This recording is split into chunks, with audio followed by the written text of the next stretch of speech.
Toyota's 100-acre North American headquarters took about 2.5 years to build, and it seems like the time-lapse pace just kept on going because it's been nearly twice that long, 5 years now, since this, one of the largest U.S. corporate relocators in memory, parked in Plano. So much has changed in those 5 years, but as I found out last month, some things haven't. The auto industry is so competitive that Toyota has hallways big enough for delivery trucks to drive through stealthily and deposit secret parts and vehicles into locked bays, all out of sight of what they call the automotive paparazzi.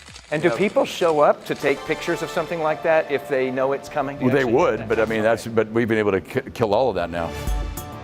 Even accompanied by Jack Hollis, the Executive Vice President of Sales for Toyota Motor North America. See right here, see code red, no entry. I could only get into one of the rooms. So this is a code red room. This is really focused on motorsports. Obviously, we had to get you a little pre-approved to come in. You have to do a background check. We had to do a lot of background check on you, pal. There is to know. In here, Toyota's racing specimens provide inspiration for future street vehicles. What can we learn from a spring and a shock? What can we learn from a certain tire and tire sizes? Continuous improvement, continuous improvement. What you and I will see on the car lot in 2 or 3 years might originate from a race car in here, or possibly even from this. Anything that has been successful, there's something about it. Or the next big thing could be whatever that is. Would you like me to show it to you?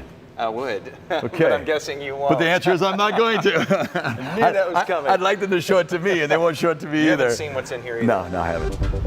In the headquarters lobby, though, we did get to see the new Sequoia It's just about ready to launch this month. and the latest Tundra And I'm proud of our new truck out of San Antonio. and the next Lexus. Has not even started production yet. All of them, of course, full of computer chips. Hundreds and hundreds and hundreds of chips. Those chips make cars smarter, but they are still in very short supply, so new vehicles are too. I asked Jack Hollis, when will normal return? I think it's closer to 24, where I think there's more of an equalization between supply and demand. One change Hollis thinks will be permanent is how Americans shop for automobiles. Right now, if they're in the middle of the night with pajamas, they can go online, configure their car, go find it at a dealership. In fact, go all the way through trade-in, finance, purchase it, deliver it all the way to their home.